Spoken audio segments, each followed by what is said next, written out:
मुळात मला हे कळलं नाही, की आम्ही सगळेजण एका राजकीय पक्षाचे सदस्य आहोत, कार्यकर्ते आहोत. पण आमचे वैयक्तिक आयुष्य आणि आमचे व्यवसाय आणि या सगळ्या गोष्टी असतात ना. कोण हॉटेल व्यावसायिक आहे, कोण पर्यटन व्यावसायिक आहेत, कोणाचे क्रशर आहेत, कोण रोड कॉन्ट्रॅक्टर आहेत ना सगळ्यांचे. आम्ही राजकारण, समाजकारण धरून आम्ही पक्षाचं काम करतो, कारण का आम्हाला पक्षाची विचारधारा आवडते. आम्हाला देशासाठी, राज्यासाठी, सिंधुदुर्गासाठी काम करायचं असतं म्हणून आम्ही त्या पक्षाचे सदस्य होतो.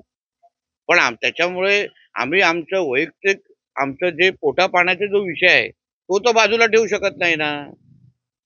आणि तेच आमचे विजय कनिवडेकर आता नाही वर्षानुवर्ष करतात.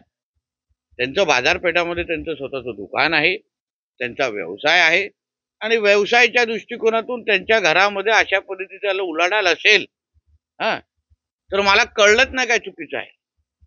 मला कोणाच्या आरोप प्रत्यारोप या भानगडीत जायचंच नाहीये. कारण का तो आता सगळी ही पूर्ण तक्रार कोणाकडे गेली आहे? राज्य निवडणूक आयोगाकडे गेली आहे. पोलीस चौकशी करतायत. म्हणून त्या ह्याच्यामध्ये आम्ही कोणीही हस्तक्षेप करणं हे मुळात चुकीचं आहे.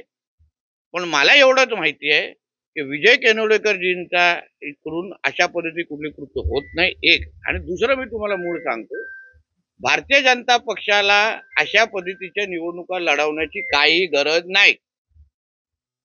काही गरज नाही. आमच्याकडे नरेंद्र मोदी साहेबांसारखा नेतृत्व आहे. आमच्याकडे फडणवीस साहेबांसारखे मुख्यमंत्री आहेत. म्हणून आम्हाला अशा पद्धतीने निवडणुका लढवण्याची गरजच नाही. आम्ही विकासावर, आमच्या सरकारच्या योजनांवर, याच गोष्टीवर आम्ही निवडणुका लढवतोय. आणि म्हणून हे जे काय प्रकार घडला त्या बाबतीमध्ये आता राज्य निवडणूक आयोग आणि पोलीस खात्यातून उलगडा होईल. त्याच्यावर कळेल पुढे काय काय होत आहे. पण हा पैसा निवडणुकीसाठी नव्हता हे आता मी कसं तुम्हाला त्याचं उत्तर देऊ? ते आता निवडणूक आयोग चौकशी करणार, पोलीस चौकशी करणार. पण मूळ ज्याच्या घरामध्ये हे सगळं सापडलं त्याचा व्यवसाय आणि त्याचा बॅकग्राऊंड आपण बघणार आहोत की नाही. तो कोण आहे, त्याचा व्यवसाय आहे का, तो घरात बसून नुसतं ह्याच गोष्टी करतो, नुसतं राजकीय कार्यकर्ता पण त्याचा स्वतःचा व्यवसाय आहे की नाही. या सगळ्या गोष्टी तर त्या व्यक्तीचं प्रोफाईल बघितल्यानंतर पण मला असं वाटतं या गोष्टीची उत्तरं सगळ्यांना भेटेल ना. आणि लवकरच भेटतील. जे काही चौकशी निवडणूक आयोग करेल, जे काही चौकशी आमचे पोलीस करतील ते निपक्षपातीने असेल, स्पष्ट असेल, कोणाची बाजू न घेता पारदर्शक पद्धतीने असेल. आणि आता नुसत्या एकच तक्रारी नाही, सगळ्या तक्रारींवर निपक्षपाती होणार, पारदर्शक होणार. सगळ्या ज्या तक्रारी आता ह्या पुढे होतील ना, आमची हीच अपेक्षा राज्य निवडणूक आयोगाकडे असेल. सगळ्यांच्या ज्या तक्रारी या पुढच्या 3-4 दिवसामध्ये येतील त्या तशाच पद्धतीने निपक्ष पद्धतीने चौकशी व्हावी. कारण जे म्हणतात ना, हमाम में सब नंगे होते, विचारपूर्वक या सगळ्या गोष्टी झाल्या पाहिजे. आणि म्हणून त्या पद्धतीने पुढे जात असताना मला विश्वास आहे, ज्या पद्धतीने भारतीय जनता पक्ष, आमचे प्रदेश अध्यक्ष आणि एकंदरीत आमचा पक्ष म्हणून ते पैसा वाटूनच मसल पार काय गरज नाही हो. आमचे घराघरामध्ये लाभार्थी एवढे मोदी साहेबांचे, फडणवीस साहेबांचे आणि या सगळ्यांचे तयार आहेत ना. आमच्या लाडकी बहीण योजना काय असेल किंवा शेतकरी सन्मान असेल, एवढे लाभार्थी घराघरामध्ये तयार आहेत ना. वेगळं काय त्यांना द्यायचीच गरज नाहीये. सरकारच्या योजना माध्यमातूनच त्यांना भरपूर त्यांच्या पात्रतेच्या अनुसार त्यांना मदत किंवा लाभ सरकारकडून देत आहे. या प्रश्नाचं राजकारण होते त्यांना काय उत्तर? मुळात तुम्हाला सांगतो, ही निवडणूक आम्ही विकासाच्या अजेंडावर घेऊन जातोय, लढवतोय, मतदारांच्या समोर जातोय. आणि म्हणून कोणी कितीही प्रयत्न केले ते सिंधुदुर्ग जिल्ह्याच्या निवडणुका या विकासाच्याच अजेंडावर लढवलं जाणार.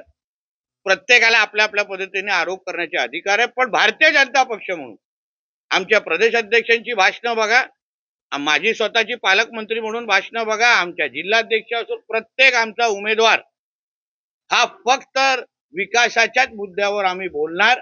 आणि 30 तारीख संध्याकाळी 5 वाजेपर्यंत जोपर्यंत प्रचार संपत नाही, आमच्या तोंडातून मुखातून फक्त विकासाचाच अजेंडा. सिंधुदुर्गचा मतदार म्हणजे ह्या 4ही शहरामध्ये राहणारा मतदार हाच आमचा केंद्रबिंदू आहे. याच्या सगळ्याची उत्तर आता मुळामध्ये याची सगळी उत्तर निवडणूक आयोग देईलच तुम्हाला. जेव्हा ही केस चालेल त्याची चौकशी होईल तेव्हा देईल. पण त्यामुळे आम्ही आमची निवडणूक भरकटायला देणार का? कितीही कोणी प्रयत्न केले तरी आम्ही निवडणूक भरकटायला देणार नाही. ही निवडणूक फक्त विकासावर लढवणार. सर तुमचा अध्यक्ष सिंधुदुर्ग जिल्ह्यामध्ये दाखल झाले आणि त्यानंतर हे पैसे तो राजकीय आरोप आहे बाबा. 7 ते 8 ठिकाणी असे पैसे अरे बाबा तो राजकीय आरोप आहे. शिवसेनेचे नेते उदय सामंत पण येऊन गेले. मग आम्ही विचारू का कशाला आलेले ते? नुसतेच आलेले काय सांता क्लॉज बनून आलेले? विचारू का? कारण का आम्हाला त्या नेते येतात. नेते आहेत ते प्रदेशाध्यक्ष, आमच्या पक्षाचे प्रदेशाध्यक्ष आहेत. चव्हाण साहेबांनी पुन्हा कोकणामध्ये ज्या पद्धतीने भारतीय जनता पक्ष रुजवला, लोकसभा विधानसभा ज्या पद्धतीने तेव्हा महायुती म्हणूनच काम केलं ना, तेव्हा हेच चव्हाण साहेब होते. आणि आताही ते राज्याचे प्रदेशाध्यक्ष आहेत. आणि म्हणून कोणी आमच्या जिल्ह्यामध्ये अगर येत असतील, प्रचारासाठी येत असतील, राज्याचं आमचं नेतृत्व आहे ते भारतीय जनता पक्षाचं, त्याच्यावर मला नाही वाटत आक्षेप घेतला पाहिजे.